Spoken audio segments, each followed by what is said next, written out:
오늘의 이야기. 조선의 거인 대호 김종서.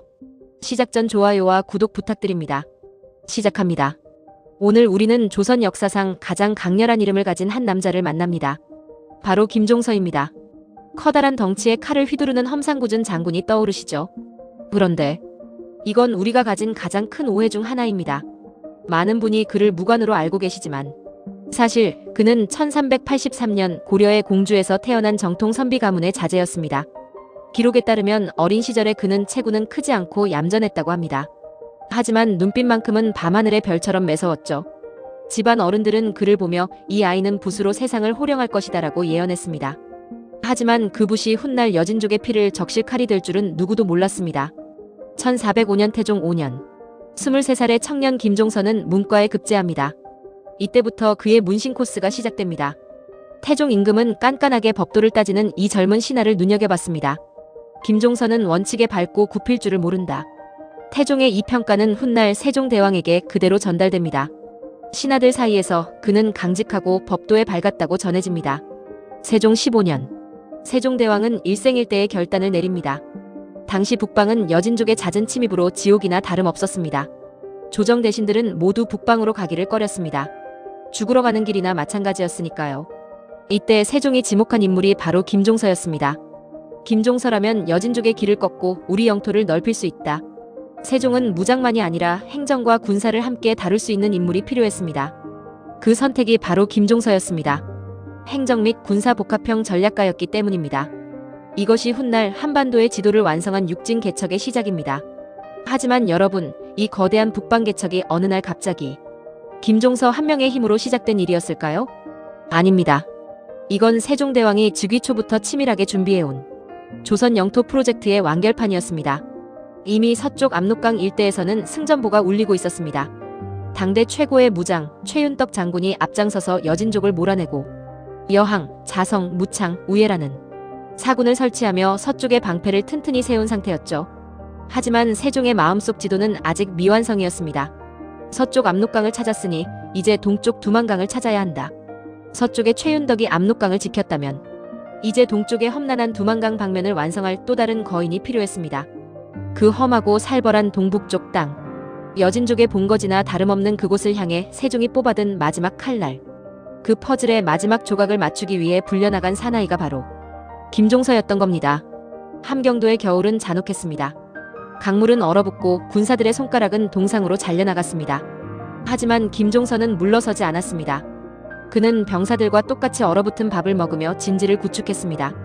그는 단순히 싸우는 법만 가르친 게 아닙니다. 여진족의 심리를 꿰뚫는 고도의 심리전을 펼쳤습니다.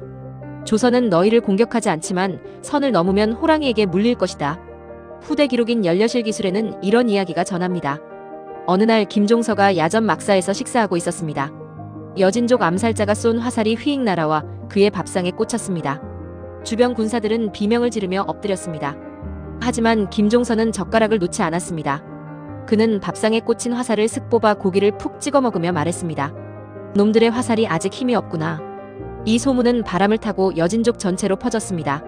여진족 추장들은 김종서를 가리켜 대호, 즉 큰 호랑이라 부르며 경외했습니다. 그들은 김종서의 얼굴만 봐도 말을 돌려 도망쳤습니다. 다만 그는 무력만으로 북방을 다스리지 않았습니다. 귀순한 여진 세력에게 토지를 지급하고 관직을 부여하는 등 회유 정책도 병행했습니다. 강경함과 유연함을 함께 사용한 전략가였던 것입니다. 한 야사에는 이런 이야기가 전해집니다. 굶주림에 못 이겨 국경을 넘은 여진족 어린아이들을 발견했을 때 부하들은 싹을 잘라야 한다고 주장했죠. 하지만 김종서는 아이들에게 쌀과 옷을 내어주며 이렇게 말했습니다. 짐승은 배가 고파야 덤비지만 사람은 배가 불러야 예절을 안다. 이 인격적인 대우에 감동한 여진족 추장 중 한 명은 김종서를 부친이라 부르며 평생 충성을 맹세하기도 했다는 야사가 전해집니다. 김종서는 장기간 북방에 주둔하며 수도로 돌아오지 못하는 날이 많았습니다. 부모의 장례도 제대로 치르지 못할 만큼 나라를 위해 헌신했습니다. 그 결과 1437년부터 1443년 사이 종성, 온성, 회령, 경원, 경흥, 부령의 육진이 완성됩니다. 이는 단순한 군사 승리가 아니라 오늘날 한반도 북동부 국경선의 기틀을 만든 사건이었습니다. 두만강 일대에 대한 실질적 군사 및 행정 통제권이 확립된 순간이었습니다. 세종대왕은 이를 북방 경영의 완성으로 평가했습니다. 김종서가 아니었다면 내 꿈은 이루어지지 않았을 것이다. 시간이 흐르고 세종이 죽고 문종이 즉위했지만 문종은 몸이 너무 약했습니다. 죽음을 예감한 문종은 김종서를 침소로 부릅니다. 당시 세종의 손자, 즉 어린 단종이 겨우 12살이었습니다. 대감, 내 아들을 부탁하오. 대감만이 저 종친들 사이에서 단종을 지킬 수 있소. 김종서는 울며 맹세했습니다. 제 목숨이 닿을 때까지 전하를 지키겠나이다. 1452년 단종이 즉위하자 모든 권력은 김종서에게 집중됩니다. 왕이 어리니 국정은 대신들이 이끄는 체제가 됩니다. 이를 황표정사라 불렀습니다. 김종서는 황보인 등 대신들과 함께 전국을 주도했지만 종친 세력들 그중 특히 수양대군과는 점점 긴장이 고조되었습니다. 나라의 일은 임금과 신하가 하는 것이지 왕자들이 참견할 일이 아니다. 이것은 단순한 개인 감정이 아니라 왕권 보호와 종친 정치 참여라는 두 정치 노선의 충돌이었습니다. 1453년 10월 10일 계유정난의 밤, 서울 도니문 밖 김종서의 집 앞입니다.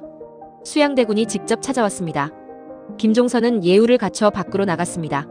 수양이 서신 하나를 건네며 읽어달라고 청합니다.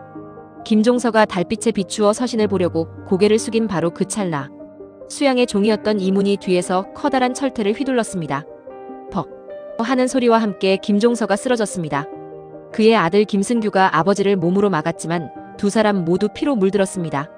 조선의 호랑이가 자신의 마당에서 쓰러진 것입니다. 실록은 그날을 담담히 기록하지만 그 순간은 조선 정치사의 분수령이었습니다. 수양대군은 승리했습니다.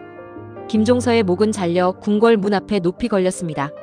김종서 장군이 철퇴에 맞아 쓰러진 그 밤 이후 그의 이름 앞에는 평생 따라다닐 무서운 꼬리표가 붙었습니다.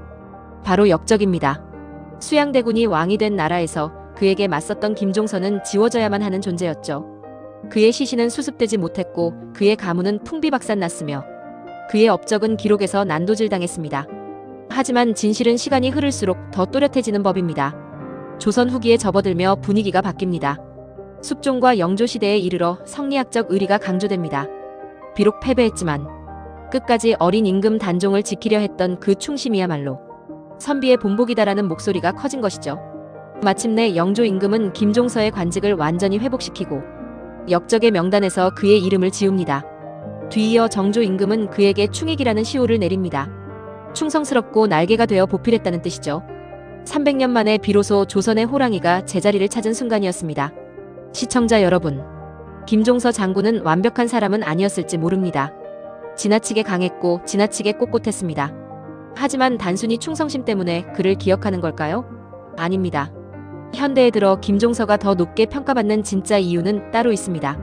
첫째, 대한민국의 지도를 그린 설계자입니다. 만약 김종서의 육진 개척이 없었다면 지금 우리의 국경선은 청천강이나 함흥 근처에서 멈췄을지도 모릅니다. 오늘날 우리가 두만강을 우리 강이라 부를 수 있는 건 순전히 그의 7년 사투 덕분입니다. 둘째, 북과 칼을 동시에 든 완벽한 인재였습니다. 그는 전쟁만 잘하는 무장이 아니었습니다.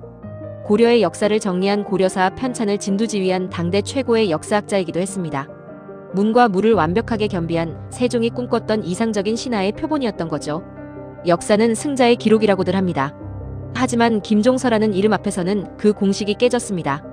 비록 철퇴에 쓰러져 역적으로 죽었으나 300년 뒤 후손들은 그를 영토의 수호자이자 충절의 상징으로 다시 불러냈습니다. 진짜 승자는 시간이 지나도 잊히지 않는 법이니까요. 오늘날 우리가 당연하게 여기는 이 한반도의 지도 모양, 그 선 하나하나에는 이름 없는 병사들의 피와 붓 대신 칼을 잡았던 한 노정승의 고독한 결단이 서려 있습니다. 여러분에게 김종서는 어떤 사람으로 남았나요? 권력의 정점에서 쓰러진 비운의 정치가인가요? 아니면 우리 영토의 마지막 조각을 맞춘 위대한 설계자인가요? 오늘 하루설화가 준비한 대호 김종서의 서사시는 여기까지입니다. 이 이야기가 여러분의 가슴속에 잠자고 있던 뜨거운 기계를 깨우는 시간이 되었길 바랍니다. 이야기가 유익하셨다면 구독과 좋아요 부탁드립니다. 듣고 싶은 이야기를 댓글로 달아주세요. 지금까지 하루설화였습니다. 감사합니다.